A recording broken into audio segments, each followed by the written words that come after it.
মদিনার জিবরাইল, আমি আমার মেয়ে ফাতেমার জন্য চোখের পানি ফেলাই না। এই জিবরাইল, তুমি জানো নি আমি আমার সুখের দিনের দুঃখের দিনের বিবি হযরত খাদিজাতুল কুবরা রাদিয়াল্লাহু তাআলা আনহুর জন্য কাঁদি না। নবী গো, কেন কাঁদেন, কেন কাঁদেন? নবী বলেন, জিবরাইল, আমি শুধু আমার গুনাহগার উম্মতের জন্য কাঁদি না। আল্লাহু আকবার। এ জিবরাইল, আমি চিন্তা করি আমার মৃত্যুর পরে আমার গুনাহগার উম্মতের কি হবে, গুনাহগার উম্মতের কি উপায়। যেই নবী এত মায়ার নবী, এত মায়া, বলে মৃত্যুর আগে উম্মতের চিন্তা করছে, মৃত্যুর আগে উম্মতের জন্য কাইদা গেছে, মৃত্যুর আগে উম্মতের জন্য চোখের পানি ফলাইছে। এই নবীর কেমন মায়া, কেমন মায়া! কিয়ামতের ময়দানে এই গুনাহগার উম্মতের জন্য আল্লাহর কুদরতি কদমে সিজদায় পড়া নবী এত পরিমাণে চোখের পানি ফলাবেন আর এত পরিমাণে হামদ এবং সারা পড়বেন। নবী বলেন, এই আমার এক সেজদার চোখের পানি এবং হামদ এবং সারা যদি সারা দুনিয়ার মানুষের মাঝে বন্টন করে দেয়, কিয়ামত পর্যন্ত যত মানুষ আসবে কোনো সময় তারা এত চোখের পানি এবং এত হামদ এবং সানা পড়ে শেষ করতে পারবে না। বলেন সুবহানাল্লাহ। এজন্য বুঝেন নবীর কেমন মায়া, কেমন মায়া। শুধু তাই নয় বান্দা, নবী এই গুনাহগার উম্মতের জন্য হাউজে কাউসারের পেয়ালা নিয়ে দাঁড়ায় থাকবে। নবী ফুলসিরাতের কোণায় দাঁড়ায় থাকবে আর দেখবে উম্মতরে পার করে জান্নাতে দেওয়া যায় কিনা। বলেন আল্লাহু আকবার। আল্লাহর নবী সাল্লাল্লাহু আলাইহি ওয়াসাল্লাম উম্মতকে maaf করার জন্য শুধু উসিলা খুঁজবেন, উসিলা। বান্দারে উম্মতরে কিভাবে maaf করে মাওলার জান্নাতে নেওয়া যাওয়া যায় সেই চিন্তায় আল্লাহর নবী সাল্লাল্লাহু আলাইহি ওয়াসাল্লাম মগ্ন থাকবে। শুধু বান্দায় তাই নয় রে, তাই নয়, বরং নবী উম্মতের আগে নবী জান্নাতে যাবে না, সব উম্মতরে জান্নাতে ঢুকায়া সব নবীরে সব উম্মতকে জান্নাতের মধ্যে রাহমাতাল লিল আলামিন ঢুকায়া সর্বশেষ নবী উম্মতের পিছনে জান্নাতে যাবে। বলেন সুবহানাল্লাহ। তাহলে বুঝেন নবী কেমন দামি নবী, কেমন দামি নবী। দুনিয়ার নেতাদের অবস্থা এমন হয়, নেতা বিপদে পড়লে কর্মীদের কোনো খবর থাকে না। কথা বলেন ঠিক কি না? বাবা বিপদে পড়লে সন্তানের কোনো খবর থাকে না, সন্তান বিপদে পড়লে বাবা আমার কোনো খবর থাকে না। দুনিয়ার সম্পর্ক, দুনিয়ার মায়া হলো একটা স্বার্থপর মায়া। স্বার্থে আঘাত লাগলে একজন আরেকজনে ভুলতেও বেশি সময় নেয় না। কথা বলেন ঠিক কি না? কিন্তু আমার আপনার নবী নিঃস্বার্থে উম্মতকে ভালোবাসছেন। কেমন ভালোবাসছেন? নবী বলেন, আমার উম্মত একটা জাহান্নামে পড়ে থাকবে, আমি নবী উম্মতকে জাহান্নামে ফেলায়া জান্নাতে যাব না। বলেন সুবহানাল্লাহ। তাহলে বুঝেন কেমন মায়া নবীর, কেমন মায়া। সেই নবীও দুনিয়া থেকে চলে গেছে। সেই নবীর মৃত্যুর আগে জিবরাইল আমিনকে জিজ্ঞেস করতেছে, জিবরাইল, আমি তো দুনিয়া থেকে চলে যাব, তো আমার উম্মতের কি হবে, আমার উম্মতের কি উপায় হবে? হযরতে জিবরাইল আল্লাহর আদালতে যা বললেন, রব্বুল আলামিন, নবী তো কান্না করতেছেন, জিজ্ঞেস করেছেন তার উম্মতের কি উপায় হবে তার মৃত্যুর পরে। আল্লাহ পাক রব্বুল আলামিন জিবরাইলকে জানায়, জিবরাইল যাও যাও, আমার হাবিবকে তুমি সুসংবাদ শোনায় দাও, আমার হাবিবকে তুমি সুসংবাদ জানায় দাও যে নবী গো, আপনার টেনশনের কোনো কারণ নাই, পেরেশানির কোনো কারণ নাই। আপনার মৃত্যুর পরে আপনার উম্মতের জিম্মাদারি আমি রব্বুল আলামিন স্বয়ং নিজেই নিয়ে নিলাম। বলেন সুবহানাল্লাহ। আল্লাহ পাক রব্বুল আলামিন স্বয়ং নিজেই জিম্মাদার নিয়ে নিছে যে উম্মত গুমরা হবে, উম্মত গুনাহ করবে, উম্মত অপরাধ করবে। বান্দা যত বড় নাফরমানি কাজ করুক না কেন, আল্লাহ পাক রব্বুল আলামিন বলেন, বান্দা নাফরমানি কাজ বোঝার পর যদি আমি রব্বুল আলামিনের নিকট একবার চোখের পানি ফেলায়া যদি কান্না করে আল্লাহকে বলে আল্লাহ বলে ডাক দিতে পারে আর নিজের কৃতকর্মের জন্য যদি আমি রবের নিকট নত হতে পারে, তো আমি রব তার জিন্দেগীর সবগুলি গুনাহ মাফ করি। তাহলে বুঝেন রব্বুল আলামিনের কত মায়া। রবের মায়া আরো বেশি, রবের মায়া আরো বেশি। রবের মায়া কত, রবের মায়া কত। একটা ঘটনা যদি আপনাদেরকে বোঝাই তাহলে বুঝবেন রবের মায়া কত। হযরতে নূহ আলাইহিস সালাতু ওয়াস সালাম যখন আল্লাহ পাক রব্বুল আলামিনের একাত্মবাদের দাওয়াত 950 বছর তার কওমদেরকে দিছে, 950 বছর যখন দ্বীনের দাওয়াত দিলেন, 950 বছর দ্বীনের দাওয়াত দেওয়ার পর মাত্র মুষ্টি কয়েকজন মানুষ ঈমান আনছে, ঈমান, মাত্র মুষ্টি কয়েকজন মানুষ ঈমানের মতো সম্পদ অর্জন করছে। আর সবাই হযরতে নূহ আলাইহিস সালাতু ওয়াস সালামের পিছনে লেগে গেছে। হযরত নূহ আলাইহিস সালাতু ওয়াস সালামের পিছনে এমন ভাবে লাগছে, বলে নূহ আলাইহিস সালাতু ওয়াস সালাম যখন রাস্তা দিয়ে যাইতেন তো তাকে ব্যঙ্গ করে কথা বলতেন, কটু কথায় কথা বলতেন। আজকালকার আমাদের সমাজেও এই প্রচলনটা আছে না নাই? কথা বলেন, এমন মানুষ আছে যে হুজুররা যদি রাস্তা দিয়ে হাইটা যায় তো ব্যঙ্গ করে কথা বলে কি বলে না? বলেন, অহরহ মানুষ বলে, হয়তো প্রকাশ্যে বলে না হয় গোপনে। হযরত নূহ আলাইহিস সালাতু ওয়াস সালামের কওমের লোকেরা এমন ছিল, নবীজি নূহ যখন রাস্তা দিয়ে হাঁটতেন তার কওমের লোকেরা এমন ভাবে নবীকে অপমান অপদস্থ করতেন। আল্লাহ পাক রব্বুল আলামিনের নিকট অতিষ্ঠ হইয়া 950 বছর পর দোয়া করলেন, আল্লাহ, আমার কওম এমন একটা নিকৃষ্ট জাতি, যে জাতিকে 950 বছর দ্বীনের দাওয়াত দিলাম, মাত্র মুষ্টি কয়েকজন মানুষ মুসলমান হয়েছে, আর কেউ ঈমান আনে না। আল্লাহ, এই জাতিকে ধ্বংস করে আপনি নতুন একটা জাতি বানান। আল্লাহ পাক রব্বুল আলামিন পয়গম্বর নূহ আলাইহিস সালাতু ওয়াস সালামের দোয়াটা কবুল করে নিলেন। দোয়াটা কবুল করে নেওয়ার পর আল্লাহ পাক রব্বুল আলামিন তার কওমদেরকে প্লাবন দিয়ে ধ্বংস করে দিলেন। সব ধ্বংস করে দেওয়ার পর যখন প্লাবন শেষ হয়ে যায়, আল্লাহ পাক রব্বুল আলামিন মুসা পয়গম্বর নূহ আলাইহিস সালাতু ওয়াস সালামকে একটু কষ্ট বোঝানোর জন্য আল্লাহ তাদেরকে অনুমতি দিলেন, নূহ, যাও তুমি যাইয়া কিছু কাদামাটি সংগ্রহ করো, কাদামাটি সংগ্রহ করিয়া কিছু তৈজসপত্র, কিছু বাসন করা ডেক ডেস্কি বানাও। সুন্দর করে পয়গম্বর নূহ আলাইহিস সালাতু ওয়াস সালাম বানাইলেন। অনেক দিন যাবত অনেকগুলি বানাইলেন। আল্লাহর কাছে যা বললেন, আল্লাহ, আপনার হুকুম অমান্য করার কোনো রাস্তা নাই। ডেস্কি বানাইতে বললেন, সুন্দর করে বানাইলাম, এখন কি করবো? আল্লাহ বলে, এগুলো রং করো। সুন্দর করে রং করলেন, শুকাইলেন, সুন্দর করে সাজায় রাখলেন। আল্লাহ পাক রব্বুল আলামিন বললেন, নূহরে, তোমার হাতে কি? বলে, আমার হাতে হলো একটা লাঠি। এ নূহ, যাও যাও যাও, তোমার এই লাঠি দিয়া সবগুলি পাইলা ভাঙা ফেলো। যা তুমি সুন্দর সুন্দর আকৃতি এবং সূরত দিয়া বানাইছো সবগুলি তুমি বাইরা ভাঙা ফেলো। পয়গম্বর নূহ মনটা বড় খারাপ হয়ে গেল, সবগুলি বাইরা বাইরা ভাঙা ফেললো। কারণ হুকুম কার? আর আওয়াজ দেয়া বলেন, হুকুম হলো আল্লাহর। পয়গম্বর নূহ সবগুলো ভাঙা দিলেন, মন খারাপ করে বসে রইলেন। আল্লাহ পাক রব্বুল আলামিন বললেন, নূহরে, মনটা বুঝি বড় খারাপ, মনটা বুঝি বড় ভার? বলে, হ্যাঁ আল্লাহ, অনেক কষ্ট কইরা, অনেক সুন্দর কইরা, পছন্দ কইরা, সুন্দর কইরা, কষ্ট কইরা এগুলো বানাইলাম, কেন আবার এগুলো ভাঙতে বললেন? বুঝলাম না ব্যাপারটা কি? আল্লাহ পাক রব্বুল আলামিন বললেন, নূহরে, তুমি যখন তোমার ডেকটিসগুলা বাইরা বাইরা ভাঙছো তখন তোইগুলা কি চিৎকার মারছিল, কষ্ট পাইছিল, তোমারে ডাকছিল? নূহ নবী বলে, না আল্লাহ, না না, আমি যখন ডেকটিসগুলা বাইরা বাইরা ভাঙছি ওগুলা কোনো চিৎকার মারে নাই, কষ্ট পায় নাই, আমারে ডাকও দেয় নাই। আল্লাহ পাক রব্বুল আলামিন বললেন, নূহরে, আমি তো বনি আদম রে বড় মায়া করে সৃষ্টি করেছি। বনি আদমের চেহারা তো আমি রব্বুল আলামিন নিজের হাতে বানাইলাম। আমি এত মায়া করে বনি আদম রে বানাইছি, দুনিয়ার কোন মাখলুক রে আমি রব এত মায়া করে বানাই নাই, এত আদর করে বানাই নাই। আমি আমার উম্মত নামে আমি আমার বান্দাদেরকে ধ্বংস করার জন্য আমি বানাই নাই। আমি আমার বান্দাদেরকে বড় আদর কইরা বানাইছিলাম। আমার বান্দাদেরকে আমি রব যখন প্লাবন দিয়া আযাব দিয়া ধ্বংস করে দেই তো আমার এই বান্দারা আমার রব বলে একটা চিৎকার মারছে।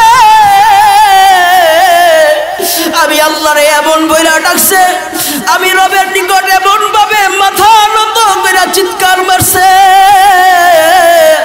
নূহরে, যদি তোর তো আমি আল্লাহ কবুল না করতাম তাহলে আমার বান্দাদেরকে আমি মুক্তি কইরা দিতাম। বলেন সুবহানাল্লাহ। আমার এই বান্দাদেরকে আমি মুক্ত কইরা দিতাম। যদি আমি তোমার দোয়া কবুল না করতাম তো আমি রবের নিকট এত মায়া, এত মায়া, আমি রব যখন এদেরকে মারি, আমি রব যখন এদেরকে আযাব দেয়া ধ্বংস কইরা দেই তো এরা আমার নিকে চিৎকার মারছে। আমি রব সব কিছুকে উপেক্ষা কইরা আমি এদেরকে ধ্বংস কইরা দিছি। ও নূহ, তোমার এটা বোঝানোর জন্য আমি রব বানাইলাম যে তোমার এই ডেকডেস্কিগুলো চিৎকারও মারে নাই, এই ডেকডেস্কিগুলো তোমার ডাকও দেয় নাই, এরপরও তোমার কষ্ট লাগছে। আর আমার বান্দা যখন আমারে রব বলে ডাক দিছে, আমার বান্দা যখন আমারে আল্লাহ বলে ডাক দিছে, আমার বান্দা যখন মৃত্যুর ভয়ে পালাইতে চাইছে রে, পাহাড়ের গুহায় যায় যখন আশ্রয় নিছে, তো আমি রবের এত পরিমাণে কষ্ট লাগছে, আমার রবের এত পরিমাণে কষ্ট লাগছে, এত পরিমাণে মায়া লাগছে, সেই মায়াটা তোমারে বোঝানো যাবে না। সন্তান যদি মৃত্যুবরণ করে তো মা বাবা বুঝে সন্তানের কি মায়া, কি মায়া। বনি আদমকে আল্লাহ পাক রব্বুল আলামিন বলেন, বনি আদমকে তো আমি আল্লাহ সম্মানিত করলাম, তবে আমি আল্লাহর কাছে সবচেয়ে দামি হলো সেই বান্দা যে বান্দার অন্তরে ঈমান আছে। কি আছে বলেন? ঈমান আছে। যে বান্দার অন্তরে ঈমান আছে সে হলো সবচেয়ে দামি। কার নিকট? আল্লাহর নিকট। আর যার মধ্যে ঈমান নাই তার মূল্য আল্লাহ রব্বুল আলামিনের কাছে এক বিন্দু পরিমাণও নাই। কথা বলেন ঠিক কি না? এক বিন্দু পরিমাণও তার কোনো মূল্য নাই যার মধ্যে ঈমান নাই। ঈমান, এজন্য আল্লাহ পাক রব্বুল আলামিন বলেন ঈমানদার বান্দার বড় দাম, বড় সম্মান। রব্বুল আলামিন ঈমানদার বান্দাদেরকে সুপারিশ করে বলেন, ঈমানদার বান্দাদের ব্যাপারে বলেন, নবী আপনি তাদেরকে সুসংবাদ দিয়ে দেন যাদের অন্তরের মধ্যে ঈমান আছে, যারা মুসলমানিত্ব গ্রহণ করেছে, মৃত্যুর পরে আমি আল্লাহ তাদেরকে জান্নাতবাসী করব। বলেন সুবহানাল্লাহ। এজন্য আল্লাহ পাক রব্বুল আলামিন ঈমানদার বান্দাদেরকে বড় সম্মানিত করেছেন, বড় সম্মানিত করেছেন। ঈমানদার বান্দাদেরকে রব্বুল আলামিন বড় পছন্দ করেন, বড় মায়া করেন। রব্বুল আলামিন বলেন, দুনিয়ার জমিনে মানুষকে আমি আল্লাহ স্পেশাল ভাবে সম্মানিত করেছি। মানুষকে সম্মানিত যেমন ভাবে করেছি তার মধ্যে ঈমানদার বান্দাদেরকে আমি আল্লাহ স্পেশাল ভাবে সম্মান দিয়েছি। বলেন সুবহানাল্লাহ। ঈমানদার বান্দাদেরকে আল্লাহ পাক রব্বুল আলামিন স্পেশাল ভাবে সম্মান করেছেন। ঈমানদার বান্দাদেরকে সম্মান রব্বুল আলামিন এত সম্মানিত করেছেন, দুনিয়ার জমিনে যত বড় বড় বড় বড় লিডার আছে, যত বড় বড় সম্পদওয়ালা আছে, দুনিয়ার জমিনে মানুষ হয়তো ক্ষমতার কারণে মানুষকে সম্মানিত করে, নচেত মানুষকে সম্মানিত করে চেয়ারের কারণে, হয়তো সম্পদের কারণে মানুষকে সম্মান দেয়, নচেত চেয়ারের কারণে মানুষকে সম্মান দেয়। কিন্তু রব্বুল আলামিন বলেন, দুনিয়ার জমিনে ওই বান্দাই হলো আমার নিকট সবচেয়ে প্রিয়, যেই বান্দার ভিতরে ইলম আছে, যেই বান্দার ভিতরে, যে বান্দার অন্তরের মধ্যে ঈমান আছে, ঈমান, যেই বান্দার অন্তরের মধ্যে ঈমান আছে সেই হলো সবচেয়ে বেশি সম্মানিত। এজন্য রব্বুল আলামিন ওই বান্দাদেরকে সুসংবাদ দেয় যে ঈমানদার বান্দারা সুসংবাদ গ্রহণ করো, ঈমানদার বান্দা মৃত্যুবরণ করার সাথে সাথে রব্বুল আলামিনের জান্নাতে পৌঁছে যাবে। বলেন সুবহানাল্লাহ। এজন্য আল্লাহর নবী সাল্লাল্লাহু আলাইহি ওয়াসাল্লাম বলেন, ঈমানদার বান্দাদের জন্য বড় সুসংবাদ। রব্বুল আলামিন বলেন কেমন সুসংবাদ? আল্লাহর নবী আল্লাহ পাক রব্বুল আলামিন কোরআনের আয়াত নাযিল করে জানাবে, ইয়া আইয়াতুহান নাফসুল মুতমাইন্নাহ, মৃত্যুর সময় বান্দাকে বলবে, ইয়া আইয়াতুহান নাফসুল মুতমাইন্নাহ ইরজিই ইলা রাব্বিকি রাদিয়াতাম মারদিয়াহ মৃত্যুর সময় ইমানদার বান্দাদেরকে রব ডাইকা ডাইকা বলবি, ইয়া আইয়াতুহান নাফসুল মুতমাইন্না, হে নফসে মুতমাইন্না, তুমি চলে আসো, আমি রবের নিকট চলে আসো। ইরজিই, আমি রবের দিকে ফিরো। ইরজিই, আমি রবের দিকে ফিরো। ইরজিই ইলা রাব্বিকি রাদিয়াতাম মারদিয়া, এবং সন্তুষ্টিতের বান্দাদের কাতারের মধ্যে তুমি প্রবেশ করে ফেলো। আল্লাহ পাক রব্বুল আলামিন তোমার জন্য সুসংবাদ রয়েছে, বলে ফাদখুলি ফি ইবাদি ওয়াদখুলি জান্নাতি, তুমি মাওলা পাকের জান্নাতে প্রবেশ করো, বলেন সুবহানাল্লাহ। এজন্য আল্লাহ পাক রব্বুল আলামিন ঈমানদার বান্দাদের ব্যাপারে স্পেশাল ভাবে কিছু ফর্মুলা দিয়েছেন, যে ঈমানদার বান্দারা স্পেশাল ভাবে কিছু ফর্মুলা দিয়েছেন যে ঈমানদার বান্দারা জান্নাত গ্রহণ করবে।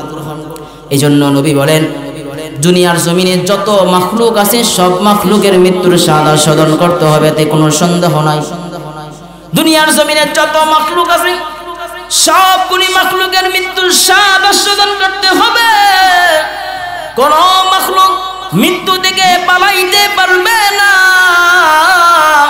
আল্লাহ পাক রব্বুল আলামিন কালামের আয়াত নাযিল করে জানায় দেন, কুল্লু নাফসিন যায়িকাতুল মাউত, নিশ্চয় প্রত্যেকটা প্রাণীর মৃত্যুর স্বাদ আস্বাদন করতে হবে।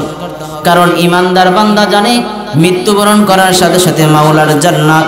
এজন্য আল্লাহর নবী ঈমানদার বান্দাদের ব্যাপারে একটা সুসংবাদ দিয়ে দেয়, তুহফাতুল মুমিনুল মাউত, যে ঈমানদার বান্দাদের জন্য হলো মৃত্যুটা উপহার স্বরূপ। যারা ঈমানদার না, যারা কামেল মুমিন না, যাদের অন্তরের মধ্যে ঈমান নাই, এদের জন্য মৃত্যুটা বড় ভয়ঙ্কর। যাদের অন্তরের মধ্যে ঈমান আছে এদের জন্য মৃত্যুটা বড় সুসংবাদ। আল্লাহর নবী বলেন তুহফাতুল মুমিনুল মাউত, বলে ঈমানদার জন্য মৃত্যুটা হলো উপহার স্বরূপ। তার মানে বোঝা গেল মৃত্যুবরণ সকলেরই করতে হবে। রব বলেন কুল্লু নাফসিন যায়িকাতুল মাউত, নিশ্চয় প্রত্যেকটা প্রাণীর মৃত্যুর স্বাদ আস্বাদন করতে হবে। অন্য আয়াতে আল্লাহ পাক রব্বুল আলামিন বলেন, আইনামা তাকুনু ইউদরিকুমুল মাউত ওয়ালাউ কুনতুম ফি বুরুজিম মুশাইয়্যাদ। মৃত্যুর জন্য বান্দা তুমি যেখানে পলায়ন করো, মৃত্যুর থেকে যেখানে পলায়ন করো, ওই স্থান তোমাকে পাকড়াও করবে, এতে কোনো সন্দেহ নাই।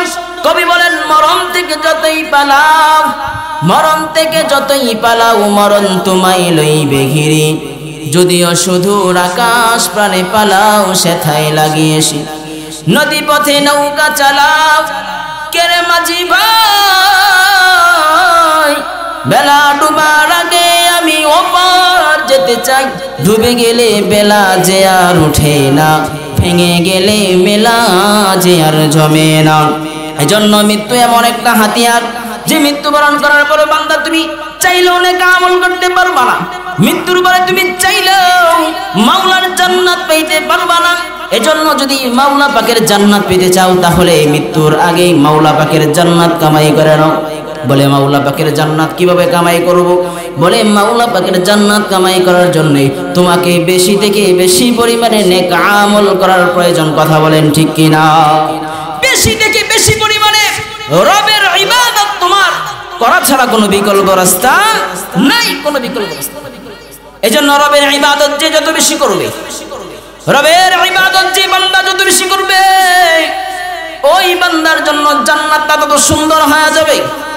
যেই বান্দা যত বেশি রবের ইবাদত করবে, ওই বান্দার জন্য জান্নাত তত বেশি সুন্দর হবে। এজন্য রবের ইবাদত বেশি থেকে বেশি পরিমাণে করা চাই, পারবো তো ইনশাআল্লাহ। যদি পরকালে জান্নাত পেতে চান, তাহলে রবের ইবাদতের বিকল্প কোনো রাস্তা নাই, কোনো রাস্তা নাই। দুনিয়ার জমিনে যদি কেউ লাভবান হতে চায়, তাহলে তার টাকার প্রয়োজন আছে না নাই? হয়তো ব্যবসা বাণিজ্য করে আপনি লাভবান হবেন, নচেত চাকরি বাকরি করে আপনি বড় লোক হবেন। যে কোনো একভাবে না একভাবে আপনি কি হবেন? বড় লোক হবেন। তো আপনি যদি আখিরাতকে জোগাড় করতে চান, আখিরাত, তাহলে আপনারও পরকালের জন্য সামানা জোগাড় করতে হবে। সেটা হলো নেক আমল। সেটা কি বলে? নেক আমল আপনার করতে হবে। নেক আমল করা ছাড়া কোনো রাস্তা আছে বলেন? কোনো রাস্তা নাই। যদি মাওলা পাকের জান্নাত যেতে চান, জান্নাত পেতে চান, তাহলে বেশি থেকে বেশি পরিমাণে নেক আমলের প্রয়োজন। এই জন্য ভাইরা আমার, ইমানদার বান্দারা এরা নেক আমল দুনিয়া থাকতে অর্জন করে, দুনিয়া থাকতে নেক আমলের পাহাড় গ্রহণ করে, নেক আমলের পাহাড় জোগায়। বলে দুনিয়া থেকে চলে যাবে, এরপরে নেক আমল করবে, না না বান্দা না, এর কোনো সুযোগ নাই।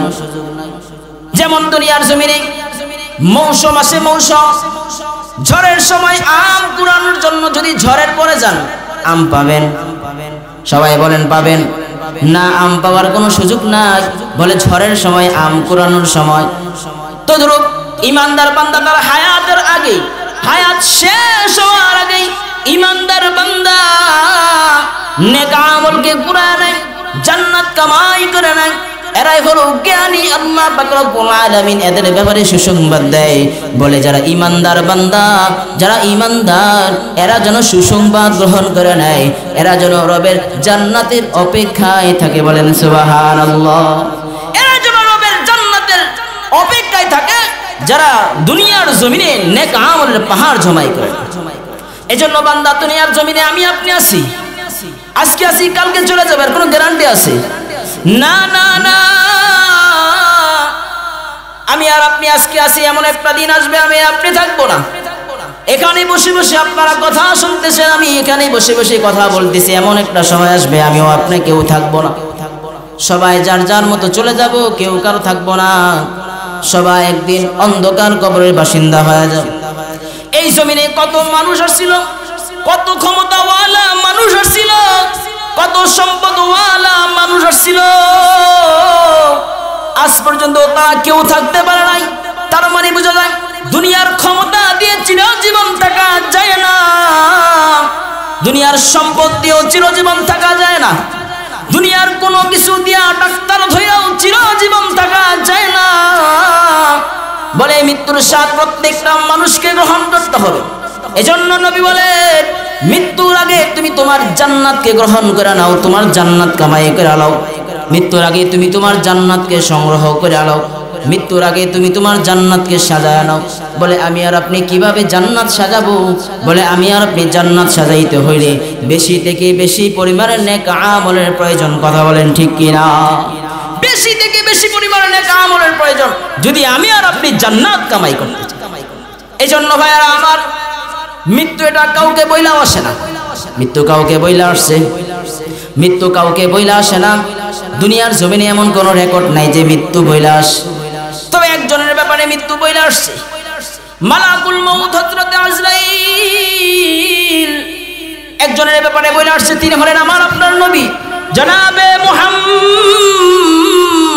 রাসূলুল্লাহ সাল্লাল্লাহু আলাইহি ওয়াসাল্লাম যখন মৃত্যুর শয্যায় সজ্জিত হয়ে গেলেন, জিবরাইল হযরত আজরাইল আলাইহিস সালাতু ওয়াস সালাম এসে বললেন, আল্লাহর নবী, আল্লাহ পাক রব্বুল আলামিন আপনার নিকট আমাকে পাঠিয়েছেন। বলে কেন পাঠিয়েছেন, কেন পাঠিয়েছেন? আল্লাহর নবীকে আজরাইল বলল, ওগো পয়গম্বর, আপনি হলেন সারা দুনিয়ার নবী। আল্লাহ পাক রব্বুল আলামিন সারা দুনিয়ার জন্য রহমত বানায়া আপনার এই দুনিয়ায় পাঠাইছে গো নবী। আপনার নিকট আল্লাহ আমাকে পাঠাইছেন, যদি অনুমতি দেন তাহলে আপনার রূহটাকে আমি কবজ করে নিব। আল্লাহর নবী সাল্লাল্লাহু আলাইহি ওয়াসাল্লাম বললেন, আজরাইল তুমি আমার রূহটা কবজ করে নিবে, আমি প্রস্তুত আছি, তবে আমার একটা শর্ত আছে। ওগো নবী কি শর্ত বলেন? বলে তুমি যে আমার রূহটা কবজ করবা, আমার ভাই আইনা জিবরাইল, আমি আমার ভাই জিবরাইলের সাথে দেখা করতে চাই। কই জিবরাইল কই? হযরত আজরাইল আলাইহিস সালাতু ওয়াস সালাম বললেন, নবী গো, আপনার ভাই হযরত জিবরাইল প্রথম আসমানে আছেন। আজরাইলকে বললেন, যাও যাও জিবরাইলকে আমার নিকট খবর পাঠাও, যাও যাও আমার নিকট জিবরাইলকে পাঠায়া দাও, জিবরাইলের সাথে আমি কিছু কথা বলবো, এরপরে তুমি আমার রূহটাকে কবজ করে নিও। হযরতে মালাকুল মউত যখন জিবরাইলের নিকট গেলেন, যা বললেন, জিবরাইল দু জাহানের বাদশা নবী তোমার সালাম জানাইছে রে জিবরাইল, যাও না নবীর সাথে দেখা করো, নবীর সাথে কথা বলো, যাও নবী তোমার সাথে কথা বলবে। জিবরাইল আমিন নবীর সামনে আসলেন, দুইটা পাও সুন্দর করে নামাজের শুরুতে বিছায়া দিলেন। নামাজের শুরুতে বৈশা জিবরাইল আলাইহিস সালাতু ওয়াস সালাম বসে কাঁদতেছেন, পয়গম্বর নবীও কাঁদতেছে, জিবরাইলও চোখের পানি ফেলা ফেলা কাঁদতেছেন। নবীজি জিজ্ঞেস করে, জিবরাইল তুমি কেন কান্না করো? জিবরাইল চোখের পানি ফেলা এখনো কাঁদতেছেন। নবী জিজ্ঞেস করে, জিবরাইল কেন তুমি কান্না করতেছো? হযরতে নবী করিম সাল্লাল্লাহু আলাইহি ওয়াসাল্লামের প্রশ্নে জিবরাইল বলল, নবী গো, আপনার সাথে আমার সর্বশেষ দেখা, আর কোন সময় আপনার সাথে দেখা হবে না, কারণ আল্লাহ পাক রব্বুল আলামিন আমাকে সৃষ্টি করেছেন। দুনিয়ার জমিনে যত পয়গম্বর যত নবী আসছে গো, সব নবীর নিকট আমি ওহী নিয়ে আসছি। কোন নবীর নিকট একবার দুইবার 100 বার 300 বার 1000 বার 1000 বার আসছি, কিন্তু নবী আপনার নিকট আমি আল্লাহর পক্ষ থেকে ওহী নিয়ে 24,000 বার আসছি। বলেন সুবহানাল্লাহ। নবী গো এমন 24,000 বার আর কোন নবীর কাছে আসি নাই, আর কোন পয়গম্বরের নিকট আমার রব 24,000 বার পাঠায় নাই, বরং আপনার নিকট আমারে 24,000 বার পাঠাইছে। আজকে সর্বশেষ দেখার কোনদিন আপনার নিকট আমাকে পাঠাবেন না রে নবী গো। আমি অপেক্ষায় থাকতাম কখন আল্লাহ পাক রব্বুল আলামিন আপনার নিকট আমাকে পাঠাবে। কেন রে জিবরাইল, কেন তুমি অপেক্ষায় থাকো? জিবরাইল বলে, হাবিব আল্লাহ পাক রব্বুল আলামিন আপনার চেহারার মধ্যে এমন একটা নূর দিছে রে নবী, যে চেহারার মধ্যে এমন কোনো মানুষ নাই যে চেহারার মধ্যে এমন নূর দিছে। আল্লাহর কোনো সৃষ্টি নাই যে সৃষ্টিকে এত সুন্দর করে সৃষ্টি করেছে। নবী গো আমি জিবরাইল যখন আপনার চেহারার দিকে তাকাই, তো আমি জিবরাইল আমি অন্তরের খোরাক জোগাড় করি। বলেন সুবহানাল্লাহ। আপনার চেহারা দেখে আমার আনন্দিত হয়ে যায়, আমার মন ভরে যায়। নবী গো আজকের এই মোলাকাতের পরে আর আপনার নিকট আসতে পারবো না, এজন্য আমি কাঁদতেছি। জিবরাইল আবার নবীকে প্রশ্ন করলেন, নবী গো আপনি কেন চোখের পানি ফেলা ফেলা কান্না করেন? আল্লাহ নবী সাল্লাল্লাহু আলাইহি ওয়াসাল্লাম বলেন, জিবরাইল আমি দুনিয়ার কোনো সম্পদের জন্য কান্না করি না, আমার কোনো সাহাবীদের জন্য আমি কান্না করি না। এ জিবরাইল আমি আমার মা বাবার জন্য কাঁদি না রে জিবরাইল, আমি আমার মেয়ে ফাতেমার জন্য চোখের পানি ফেলাই না।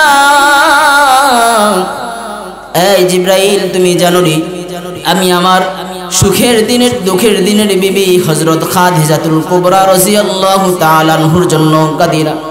নবী গো কেন কাঁদেন, কেন কাঁদেন? নবী বলেন, জিবরাইল আমি শুধু আমার গুনাহগার উম্মতের জন্য কাঁদি না। আল্লাহু আকবার। এ জিবরাইল আমি চিন্তা করি আমার মৃত্যুর পরে আমার গুনাহগার উম্মতের কি হবে, গুনাহগার উম্মতের কি উপায় হবে। যেই নবী এত মায়ার নবী, এত মায়া, বলে মৃত্যুর আগে উম্মতের চিন্তা করছে, মৃত্যুর আগে উম্মতের জন্য কাইদা গেছে, মৃত্যুর আগে উম্মতের জন্য চোখের পানি ফলাইছে। এই নবীর কেমন মায়া, কেমন মায়া! কিয়ামতের ময়দানে এই গুনাহগার উম্মতের জন্য আল্লাহর কুদরতি কদমে সিজদায় পড়া নবী এত পরিমাণে চোখের পানি ফলাবেন আর এত পরিমাণে হামদ এবং সারা পড়বেন। নবী বলেন, এই আমার এক সেজদার চোখের পানি এবং হামদ এবং সানা যদি সারা দুনিয়ার মানুষের মাঝেও বন্টন করা দেয়, কিয়ামত পর্যন্ত যত মানুষ আসবে কোনো সময়ে তারা এত চোখের পানি এবং এত হামদ এবং সানা পড়ে শেষ করতে পারবে না। বলেন সুবহানাল্লাহ। এজন্য বুঝেন নবীর কেমন মায়া, কেমন মায়া। শুধু তাই নয় রে বান্দা, নবী এই গুনাহগার উম্মতের জন্য হাউজে কাউসারের পেয়ালা নিয়ে দাঁড়ায় থাকবে। নবী ফুলসিরাতের গোড়ায় দাঁড়ায় থাকবে আর দেখবে উম্মতরে পার করে জান্নাতে দেওয়া যায় কিনা, বলেন আল্লাহু আকবার। আল্লাহর নবী সাল্লাল্লাহু আলাইহি ওয়াসাল্লাম উম্মতকে maaf করার জন্য শুধু উসিলা খুঁজবেন, উসিলা। বান্দারে উম্মতরে কিভাবে maaf কইরা মাওলার জান্নাতে নেওয়া যাওয়া যায় সেই চিন্তায় আল্লাহর নবী সাল্লাল্লাহু আলাইহি ওয়াসাল্লাম মগ্ন থাকবেন। শুধু বান্দায় তাই নয় রে, তাই নয়, বরং নবী উম্মতের আগে নবী জান্নাতে যাবে না, সব উম্মতরে জান্নাতে ঢুকায়া সব নবীরে সব উম্মতকে জান্নাতের মধ্যে রাহমাতাল লিল আলামিন ঢুকায়া সর্বশেষ নবী উম্মতের পিছনে জান্নাতে যাবে, বলেন সুবহানাল্লাহ। তাহলে বুঝেন নবী কেমন দামি নবী, কেমন দামি নবী। দুনিয়ার নেতাদের অবস্থা এমন হয়, নেতা বিপদে পড়লে কর্মীদের কোনো খবর থাকে না, কথা বলেন ঠিক কি না? বাবা বিপদে পড়লে সন্তানের কোনো খবর থাকে না, সন্তান বিপদে পড়লে বাবা আমার কোনো খবর থাকে না। দুনিয়ার সম্পর্ক, দুনিয়ার মায়া হলো একটা স্বার্থপর মায়া। স্বার্থে আঘাত লাগলে একজন আরেকজনে ভুলতেও বেশি সময় নেয় না, কথা বলেন ঠিক কি না? কিন্তু আমার আপনার নবী নিঃস্বার্থে উম্মতকে ভালোবাসছেন। কেমন ভালোবাসছেন? নবী বলেন আমার উম্মত একটা জাহান্নামে পড়ে থাকবে, আমি নবী উম্মতকে জাহান্নামে ফেলায়া জান্নাতে যাব না, বলেন সুবহানাল্লাহ। তাহলে বুঝেন কেমন মায়া নবীর, কেমন মায়া। সেই নবীও দুনিয়া থেকে চলে গেছে। সেই নবীর মৃত্যুর আগে জিবরাইল আমিনকে জিজ্ঞেস করতেছে, জিবরাইল আমি তো দুনিয়া থেকে চলে যাব, তো আমার উম্মতের কি হবে, আমার উম্মতের কি উপায় হবে? হযরতে জিবরাইল আল্লাহর আদালতে যা বললেন রব্বুল আলামিন, নবী তো কান্না করতেছেন, জিজ্ঞেস করেছেন তার উম্মতের কি উপায় হবে তার মৃত্যুর পর। আল্লাহ পাক রব্বুল আলামিন জিবরাইলকে জানায় দেয়, জিবরাইল যাও যাও, আমার হাবিবকে তুমি সুসংবাদ শোনায় দাও, আমার হাবিবকে তুমি সুসংবাদ জানায় দাও যে নবী গো আপনার টেনশনের কোনো কারণ নাই, পেরেশানির কোনো কারণ নাই, আপনার মৃত্যুর পরে আপনার উম্মতের জিম্মাদারি আমি রব্বুল আলামিন স্বয়ং নিজেই নিয়ে নিলাম, বলেন সুবহানাল্লাহ। আল্লাহ পাক রব্বুল আলামিন স্বয়ং নিজেই জিম্মাদার নিয়ে নিছে যে উম্মত গুমরাহ হবে, উম্মত গুনাহ করবে, উম্মত অপরাধ করবে, বান্দা যত বড় নাফরমানি কাজ করুক না কেন আল্লাহ পাক রব্বুল আলামিন বলেন বান্দা নাফরমানি কাজ বোঝার পর যদি আমি রব্বুল আলামিনের নিকট একবার চোখের পানি ফেলায়া যদি কান্না করে আল্লাহকে বলে আল্লাহ বলে ডাক দিতে পারে আর নিজের কৃতকর্মের জন্য যদি আমি রবের নিকট নত হতে পারে, তো আমি রব তার জিন্দেগীর সবগুলি গুনাহ মাফ করি। নবী নূহ যখন রাস্তা দিয়ে হাঁটতেন তার কওমের লোকেরা এমন ভাবে নবীকে অপমান অপদস্থ করতেন, আল্লাহ পাক রব্বুল আলামিনের নিকট অতিষ্ঠ হইয়া 950 বছর পর দোয়া করলেন, আল্লাহ আমার কওম এমন একটা নিকৃষ্ট জাতি, যে জাতিকে 950 বছর দ্বীনের দাওয়াত দিলাম, মাত্র মুষ্টি কয়েকজন মানুষ মুসলমান হয়েছে, আর কেউ ঈমান আনে না। আল্লাহ এই জাতিকে ধ্বংস করে আপনি নতুন একটা জাতি বানান। আল্লাহ পাক রব্বুল আলামিন পয়গম্বর নূহ আলাইহিস সালাতু ওয়াস সালামের দোয়াটা কবুল করে নিলেন। দোয়াটা কবুল করে নেওয়ার পর আল্লাহ পাক রব্বুল আলামিন তার কওমদেরকে প্লাবন দিয়ে ধ্বংস করে দিলেন।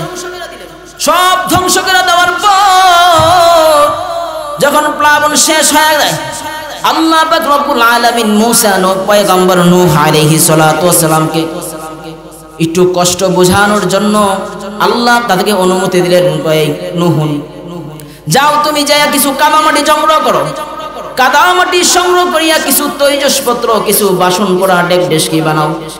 সুন্দর করে পয়গম্বর নূহ আলাইহিস সালাতু ওয়াস সালাম বানাইলেন। অনেক দিন যাবত অনেকগুলি বানাইলেন। আল্লাহর কাছে যা বললেন, আল্লাহ আপনার হুকুম অমান্য করার কোনো রাস্তা নাই।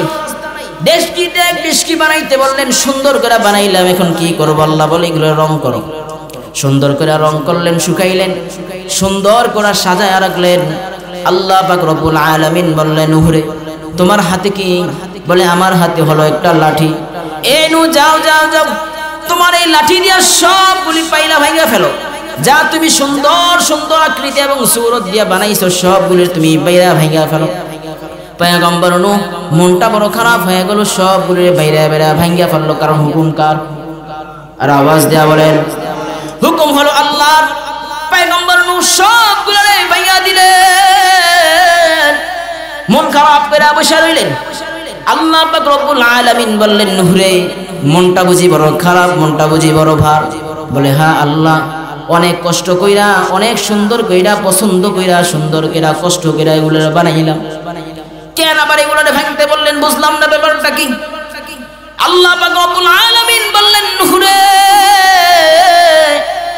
তুমি যখন তোমার ডেকটিসগুলা বাইরে বাইরে ভাঙছো তখন তোইগুলা কি চিৎকার মারছিল, কষ্ট পাইছিল, তোমারে ডাকছিল? নূহ নবী বলে না আল্লাহ, না না, আমি যখন ডেকটিসগুলা বাইরে বাইরে ভাঙছি ওগুলা কোনো চিৎকার মারে নাই, কষ্ট পায় নাই, আমারে ডাকও দেয় নাই। আল্লাহ পাক রব্বুল আলামিন বললেন নূহ রে আমি তো বনি আদম রে বড় মায়া করে সৃষ্টি করেছি, বনি আদমের চেহারা তো আমি রব্বুল আলামিন নিজের হাতে বানাইলাম। আমি এত মায়া করে বনি আদম রে বানাইছি, দুনিয়ার কোন মাখলুক রে আমি রব এত মায়া করে বানাই নাই, এত আদর করে বানাই নাই। আমি আমার উম্মত নামে আমি আর বান্দাদেরকে ধ্বংস করার জন্য আমি বানাই নাই, আমি আমার বান্দাদেরকে বড় আদর কইরা বানাইছিলাম। আমার বান্দাদেরকে আমি রব যখন প্লাবন দিয়া আযাব দিয়া ধ্বংস করে দেই তো আমার এই বান্দারা আমারে রব বলে একটা চিৎকার মারছে,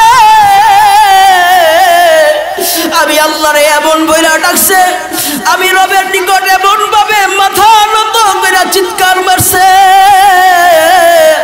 নূহ রে যদি তোর তো আমি আল্লাহ কবুল না করতাম তাহলে আমার বান্দাদেরকে আমি মুক্তি কইরা দিতাম। বলেন সুবহানাল্লাহ। আমার এই বান্দাদেরকে আমি মুক্ত কইরা দিতাম যদি আমি তোমার দোয়া কবুল না করতাম। তো আমি রবের নিকট এত মায়া, এত মায়া, আমি রব যখন এদেরকে মারি, আমি রব যখন এদেরকে আযাব দেয়া ধ্বংস কইরা দেই তো এরা আমার নিকট চিৎকার মারছে। আমি রব সব কিছুকে উপেক্ষা কইরা আমি এদেরকে ধ্বংস কইরা দিছি। ও নূহ তোমার এটা বোঝানোর জন্য আমি রব বানাইলাম যে তোমার এই ডেকডেস্কিগুলো চিৎকারও মারে নাই, এই ডেকডেস্কিগুলো তোমার ডাকও দেয় নাই, এরপরও তোমার কষ্ট লাগছে। আর আমার বান্দা যখন আমারে রব বলে ডাক দিছে, আমার বান্দা যখন আমারে আল্লাহ বলে ডাক দিছে, আমার বান্দা যখন মৃত্যুর ভয়ে পালাইতে চাইছে রে, পাহাড়ের গুহায় যায় যখন আশ্রয় নিছে, তো আমি রবের এত পরিমাণে কষ্ট লাগছে, আমার রবের এত পরিমাণে কষ্ট লাগছে, এত পরিমাণে মায়া রাখছে, সেই মায়াটা তোমারে বোঝানো যাবে না। সন্তান যদি মৃত্যুবরণ করে তো মা বাবা বোঝে সন্তানের কি মায়া, কি মায়া। একটা সন্তান যদি দুনিয়া থেকে চলে যায় তো মা পাগলের মতো ছোটাছুটি করে, বাবা পাগলের মতো রাস্তায় হাঁটে। বলে কেন? বলে সন্তানের মায়া।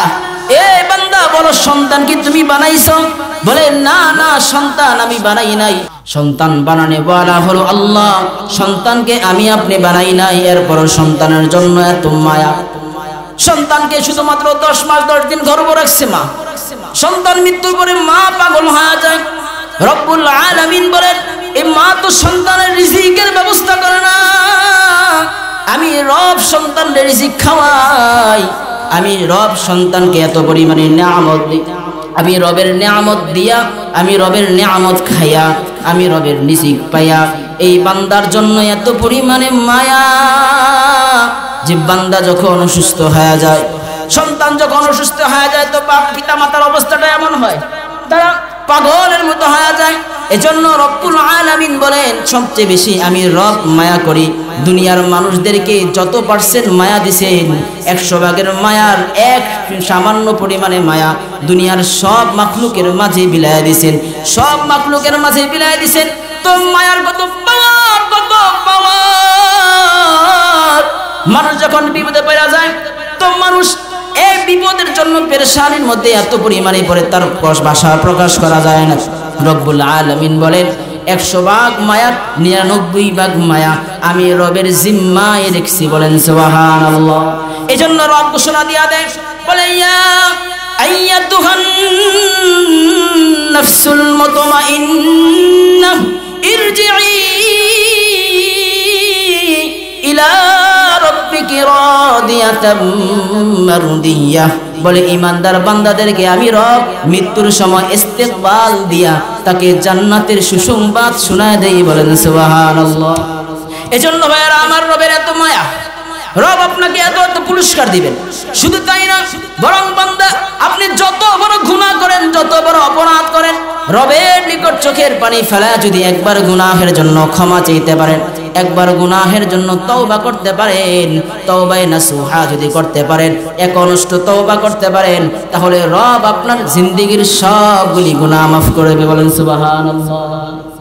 এজন্য যত বড় অপরাধ করেন না কেন রবের নিকট ক্ষমা চাইতে পারবেন তো ইনশাআল্লাহ।